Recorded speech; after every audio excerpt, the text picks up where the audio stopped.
사무엘하 1장 5절에서부터 12절까지 말씀을 보겠습니다. 사무엘하 1장 5절부터 12절까지 저와 성도님들이 한 절씩 교독을 하시고 12절은 다 함께 읽습니다. 제가 먼저 읽겠습니다.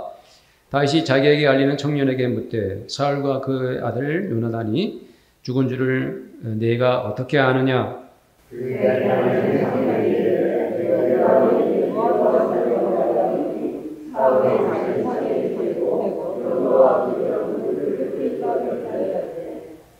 사울이 뒤로 돌아 나를 보고 부르시기로 내가 대답하되 내가 여기 있나이다 한즉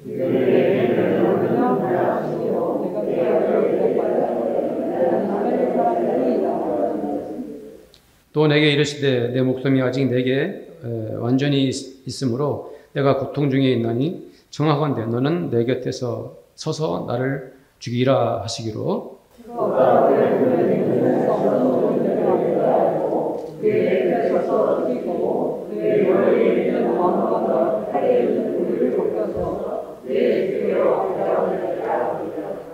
이에 다윗이 자기 옷을 잡아 찢음에 함께 있는 모든 사람도 그리하고 사울과 그의 아들 요나단과 여호와의 백성과 이스라엘 족속이 칼에 죽음으로 말미암아 저녁까지 슬퍼하며 울며 금식하니라. 아멘. 성도님들 혹시 악어의 눈물이란 말 들어보셨죠? 악어는 먹이를 잡아먹을 때 눈물을 흘립니다. 배가 고파서 악어가 먹이를 잡아먹는데 분명히 눈에서 눈물을 줄줄 흘리는 거예요. 그것을 악어의 눈물이라고 합니다.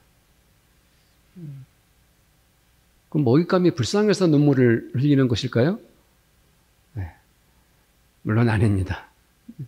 이 악어라는 이 동물이 독특합니다. 왜 그러냐면은 이 눈물샘을 자극하는 신경하고 음식을 입에 넣고 씹을 때 작용하는 이 신경이 동일합니다. 그래서 이렇게 악어가 뭔가를 자기 입에 넣고 턱으로 씹어 삼키면 동시에 눈물도 같이 나오는 거예요. 그러니까 악어의 독특한 생리적 작용인 것입니다. 그래서 사람들이 악어가 먹이를 집어삼키면서 눈물을 흘리는 것을 보고 악어의 눈물이라 이렇게 말하는 것이죠. 사울은 타락한 왕이었습니다. 하나님의 말씀에 꾸준히 불순종했습니다. 뿐만 아니라 선지자들을 85명이나 죽이라고 명령을 내린 학살자였습니다. 사울은 끝까지 다윗을 쫓아가면서 죽이려고 했고 끊임없이 그를 괴롭혔던 사람입니다. 그런데도 왜 다윗은 사울을 위해 슬피 울었을까요? 좀 독특하죠. 혹시 다윗의 그 눈물이 악어의 눈물은 아니었을까요? 겉으로는 울지만 속으로는 사울의 죽음을 즐기는 그 위선적인 눈물, 이것을 우리는 악어의 눈물이라고 말합니다. 성도님들은 이 다윗의 눈물을 이해할 수 있겠습니까? 저는 오늘 성도님들과 말씀을 통해서 다윗이 사울을 위해 흘리는 그 눈물, 그 눈물의 의미를 알아보고 그것을 우리 신앙생활에 적용시키기를 저는 원합니다. 먼저 사울이라는 사람 어떤 사람입니까? 처음에 미리 말씀드렸지만 사울은 또 이 시대에 어떤 의미를 가지고 있을까요? 생각해 보기를 원합니다. 이 시대는 사실 사울과 같은 사람들이 너무 많습니다. 어떤 사람들이 사울과 같은 사람들입니까? 처음에는 하나님의 사랑을 받았어요. 처음에 신앙생활을 잘했어요. 그런데 시간이 가면서 하나님께 불순종하다가 마침내 하나님을 배반하고 교회를 떠나버린 사람들, 이런 사람들이 너무 많습니다. 어떤 사람들은 교회를 떠났을 뿐 아니라 이제는 차라리 교회 밖에서 교회를 적극적으로 비방하는 사람들도 많습니다. 그런데 우리들이 바로 그들을 위해서 할 수 있는 일이 무엇일까요? 사울과 같은 사람들, 참으로 대하기 어렵고 처신하기 힘든 사람들이 바로 그들입니다. 그러나 우리는 다윗이 가졌던 그 마음으로 그들을 봐야 합니다. 사무엘상 24장에 보면은 우리 성도님들도 잘 아다시피 다윗은 굴에서 사울을 죽일 수 있었는데 살려주었습니다. 그리고 사무엘상 26장에도 다윗은 사울을 죽일 수 있었던 기회가 찾아왔지만 또 사울을 살려주었습니다. 왜 그랬죠? 잘 아시죠? 우리 모두가 잘 알고 있습니다. 그가 사울 원수를 죽일 수 있는 절호의 기회를 포기한 것은 그가 사울이 하나님께 기름 부음 받은 왕이었기 때문에 사울은 그를 죽이지 않았죠. 다윗은 사울을 죽이지 않았죠. 거꾸로 오히려 다윗은 사울을 왕으로서 매우 존중하였습니다. 그가 하나님께 기름 부은 왕이었다는 것을 인정했을 뿐 아니라 그가 왕으로서 자기 역할을 충분히 했다라고 다윗은 사울을 존중하고 있습니다. 그러나 참으로 이상하지 않습니까? 이상하죠. 왜냐하면 하나님은 사울을 버리셨습니다. 하나님께서는 사울을 왕으로 삼으신 것을 후회하셨습니다. 하나님께서는 사울을 물리치시고 그 자리에 다윗을 대신해서 기름 부어 그를 왕으로 세우셨습니다. 그런데도 다윗은 사울을 하나님의 사람이라고 하나님이 세운 왕으로 존중하고 있습니다. 그대로 인정하고 있습니다. 오늘 말씀에 보면은 이제 다윗이 사울이 왕으로서 전쟁에 나가서 나라를 지켜준 그런 왕이었고 또 백성들이 편안하게 먹고 살 수 있도록 그렇게 최선을 다한 왕으로 인정하고 있는 것을 볼 수가 있어요. 1장 24절 말씀을 한번 봅시다. 다 함께 읽어봅시다. 1장 24절 읽읍시다. 이스라엘 딸들아 사울을 슬퍼하여 울지어다. 그가 붉은 옷으로 너희에게 화려하게 입혔고 금 놀이개를 너희 옷에 채웠도다. 이스라엘 딸들에게 사울을 슬퍼하여 울라고 이렇게 다윗은 예가를 지어 노래하고 있어요. 왜 이런 슬픈 노래를 불렀을까요? 네, 다윗은 사울이 어떤 왕이냐? 이스라엘의 통치자였다 라고 왕으로서 그를 인정합니다. 다윗은 사울의 지도력으로 이스라엘 백성들이 좋은 옷을 입고 편안하게 살 수 있도록 했다라고 이 24절에서 그렇게 노래하고 있는 거예요. 너희에게 화려한 옷을 입혀주었고 금 놀이개를 너희 옷에 채웠도다. 이런 노래를 다윗이 애가를 지어 부르고 있어요. 자기를 그토록 괴롭히고 자기를 끊임없이 죽이려고 했지만은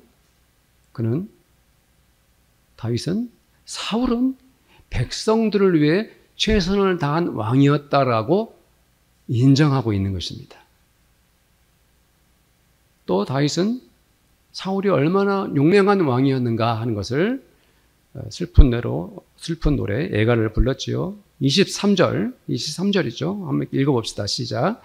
사울과 요나단이 생전에 사랑스럽고 아름다운 자이로니 죽을 때에도 서로 떠나지 아니하였도다. 그들은 독수리보다 빠르고 사자보다 강하였도다. 사울은 사실 전쟁을 왕으로서 많이 치렀는데요.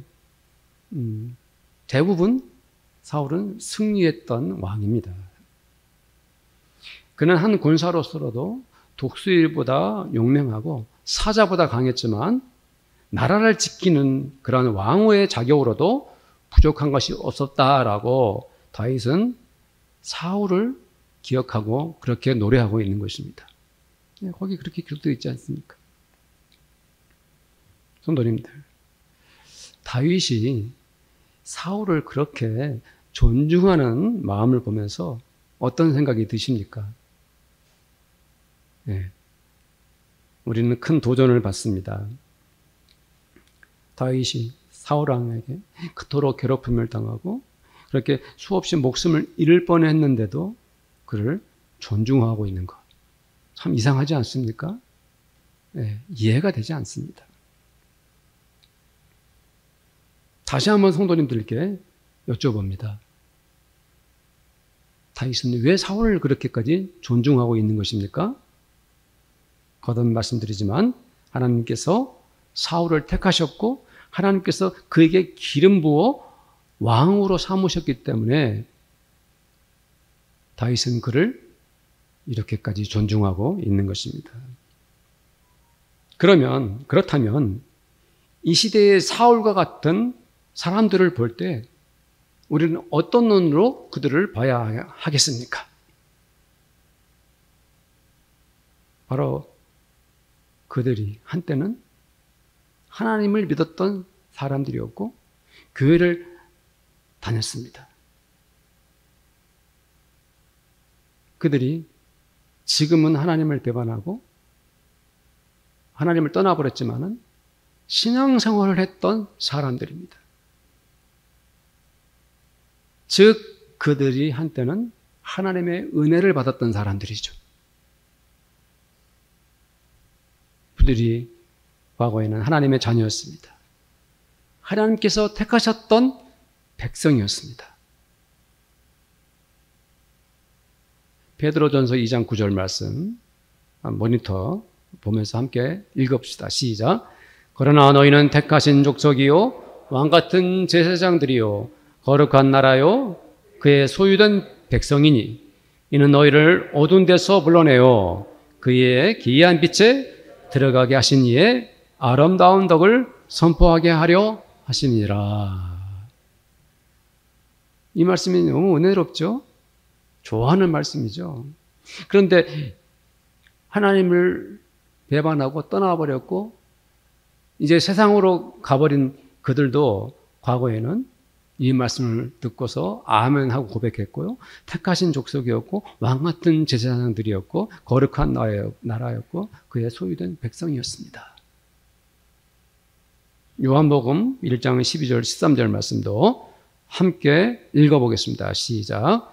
영접하는 자 곧 그 이름을 믿는 자들에게는 하나님의 자녀가 되는 권세를 주셨으니 이는 혈통으로나 육정으로나 사람의 뜻으로 나지 아니하고 오직 하나님께로부터 난 자들이니라.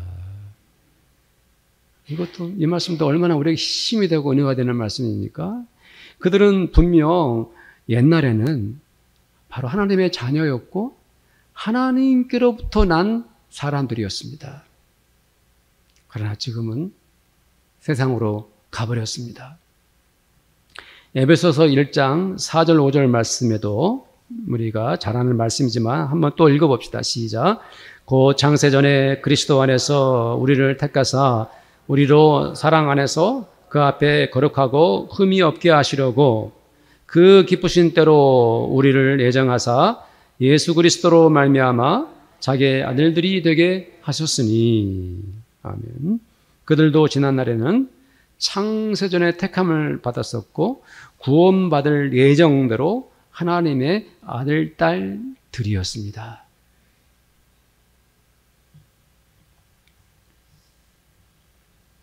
그러나 문제는 그들이 마치 사울처럼 하나님께 불순종하고 하나님을 등지고 교회를 떠나버린 타락한 사람들이 되고 말았습니다. 그렇다면 우리는 그들을 어떤 마음으로 봐야 할까요? 네, 어떤 마음으로 봐야 될까요?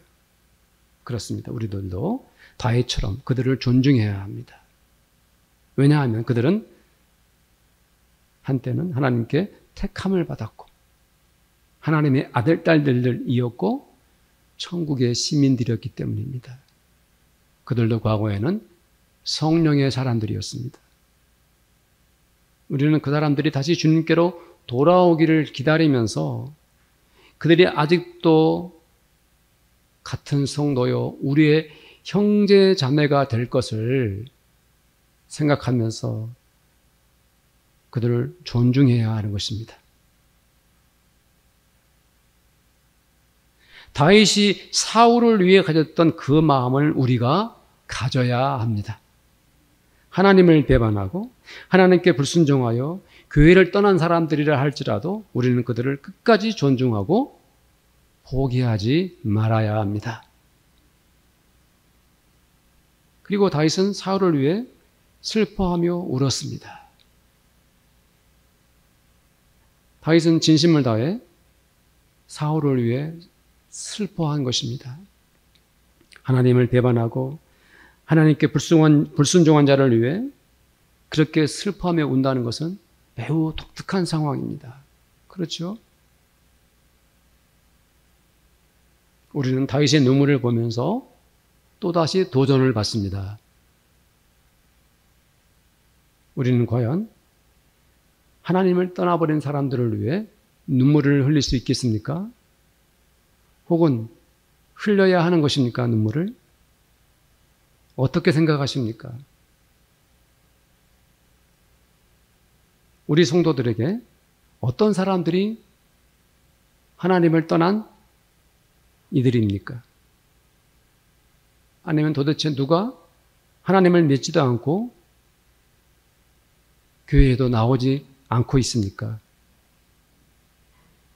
아마도 여러 성도님들의 가까운 가족들이 수도 있겠죠. 친한 친구도 있을 것입니다.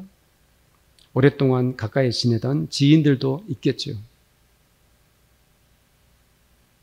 우리가 그분들을 위해 눈물 흘리며 기도한다는 것은 매우 중요한 일입니다.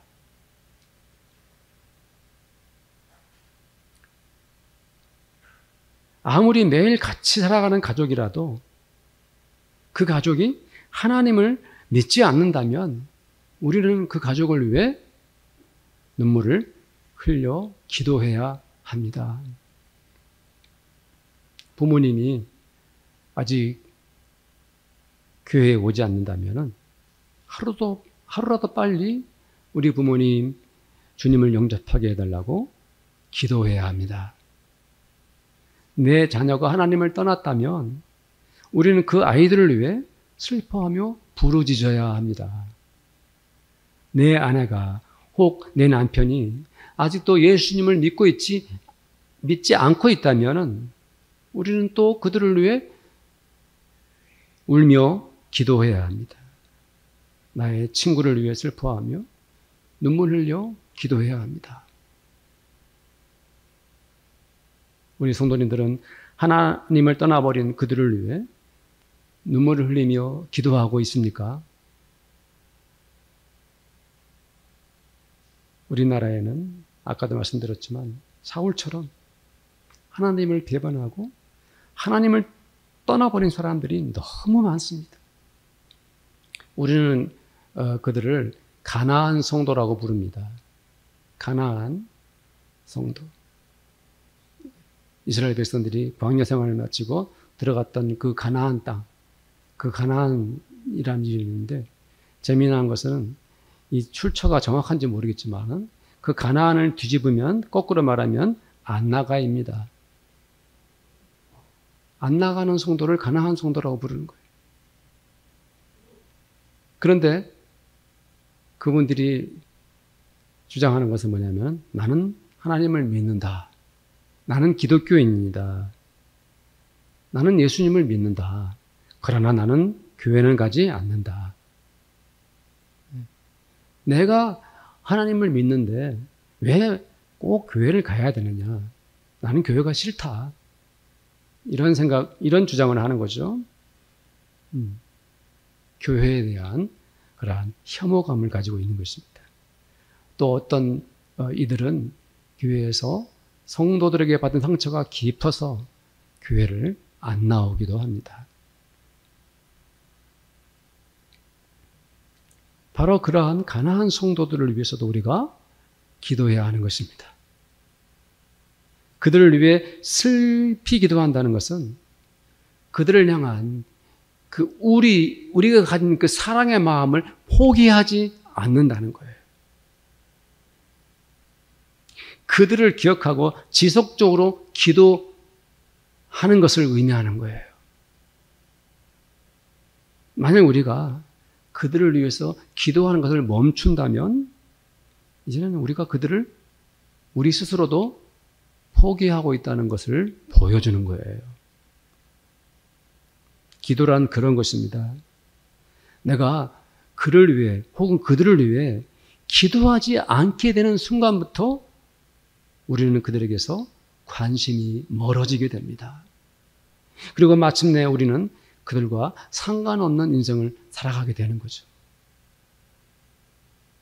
그래서 슬피 울며 기도한다는 것이 참 중요합니다.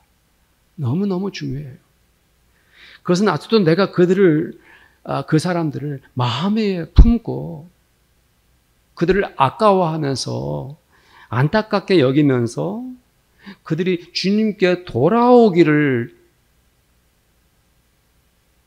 기도하는 것이죠. 그들을 결코 포기하지 않고 그들이 교회로 돌아오게 하는 길은 기도밖에는 없어요.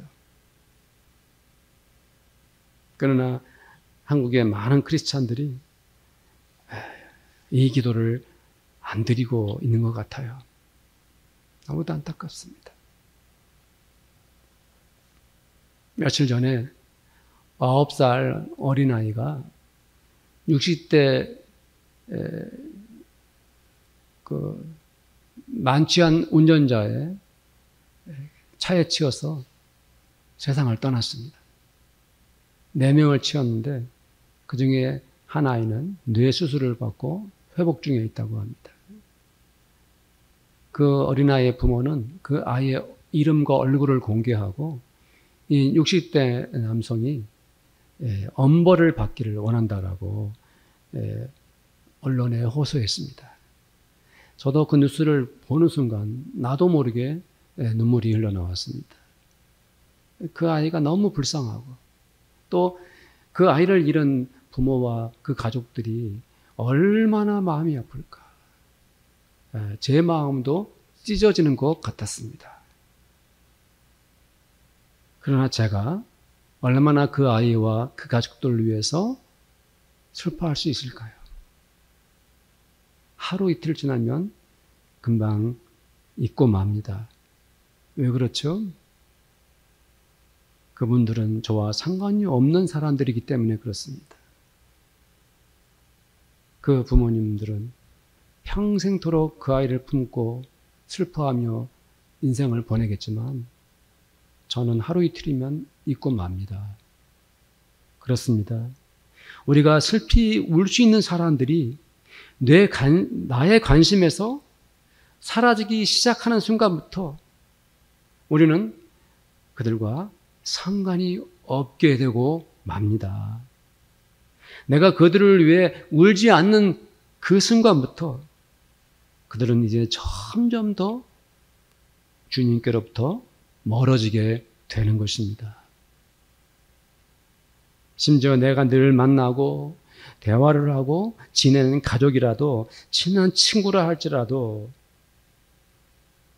오랫동안 서로 지인으로 알고 지냈다 할지라도 내가 그들을 위해 눈물로 슬피 기도하지 않는다면 그들은 주님께 돌아올 기회를 잃고 말 것입니다. 왜 그렇습니까? 우리가 그들과 인간적으로 아무리 서로 가깝고 친하고 잘 지낸다 할지라도 그들이 신앙적으로 주님께 돌아오는 것은 성도님들의 기도를 통해서 이루어지는 것이지 다른 방법으로 그들이 주님께 돌아오는 길은 없는 것입니다. 내가 그분들을 위해서 기도하지 않으면 이제 그들이 하나님을 만날 기회를 영영 잃게 되는 것입니다. 내가 그들을 위해서 슬피 울며 기도하지 않는다면 바로 그 사람을 위해서 누가 그 사람을 주님께로 인도하겠습니까? 내가 기도를 멈춘다면 이 세상에서 그 어떤 사람이 그를 위해서 눈물을 흘릴 수 있겠습니까? 아무도 없는 것입니다. 내가 마지막 사람인 것입니다. 히브리서 6장 4절부터 6절 말씀을 잘 보십시오. 말씀을 잘 보셔야 합니다.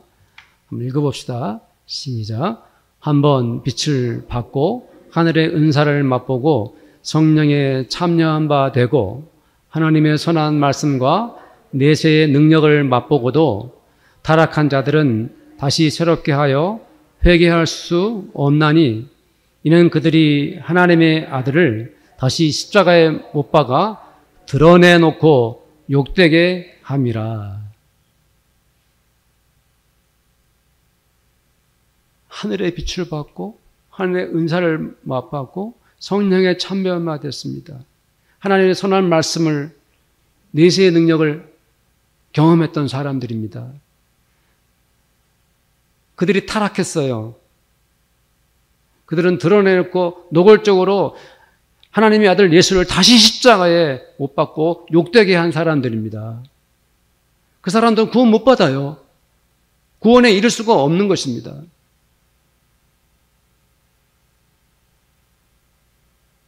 누군가가 한번 교회에 와서 구원받은 경험이 있다고 해서 그가 성령 체험을 했다고 해서 그가 한번 교회를 다니는 그러한 경험이 있다고 해서 그가 구원받을 수 있는 것이 아닙니다. 그가 하나님을 배반했다면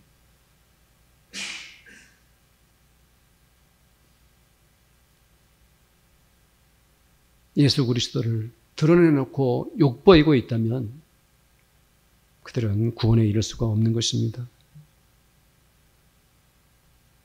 그래서 우리는 더욱 그들을 위해 멈추지 않고 슬퍼하며 울음으로 기도해야 합니다.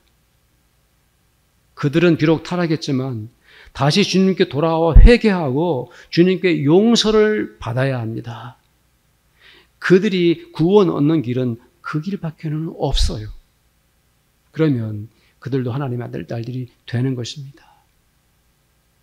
우리가 그들을 위해서 기도해야 합니다. 베드로후서 3장 9절 말씀입니다. 우리 함께 읽읍시다.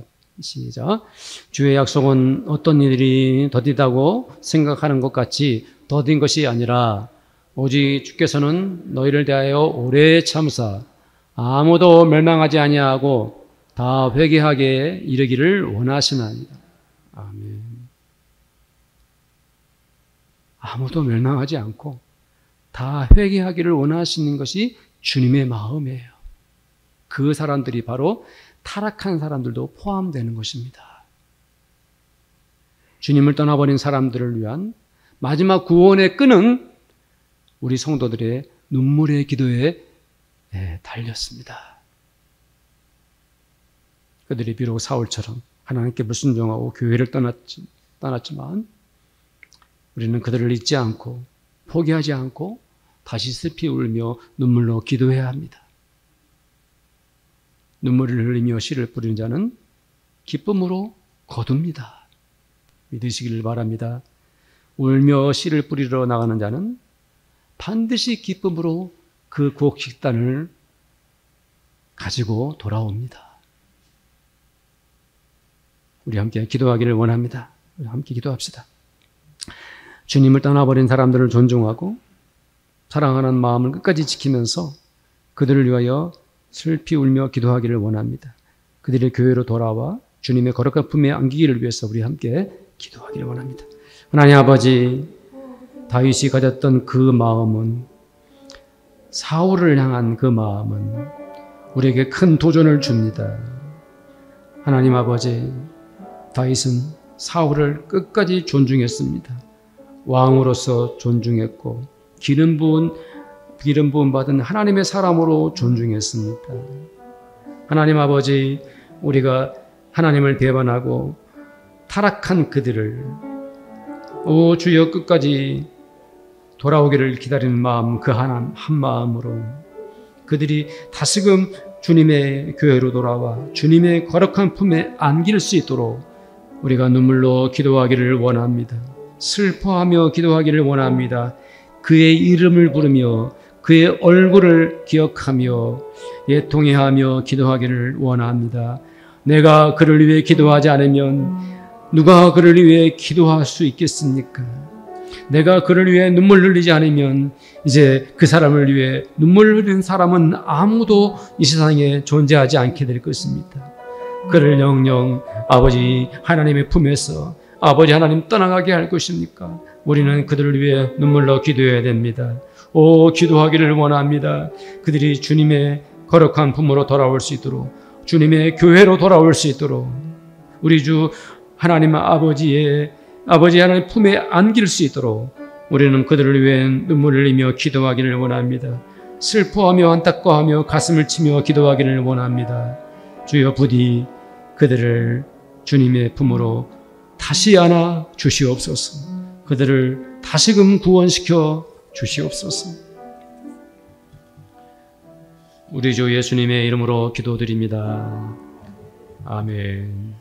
지금은 우리 주님 예수 그리스도의 은혜와 하나님 아버지의 사랑하심과 성령님의 교제하심이 이 자리에 함께 예배드리는 사랑하는 주의 모든 자녀들과 우리 성도들의 가정마다 믿음으로 땀 흘려 최선을 다해 일하는 그들의 일터와 직장 가운데, 그리고 우리 교회 위에 지금부터 영원토록 함께 있을지어다. 아멘.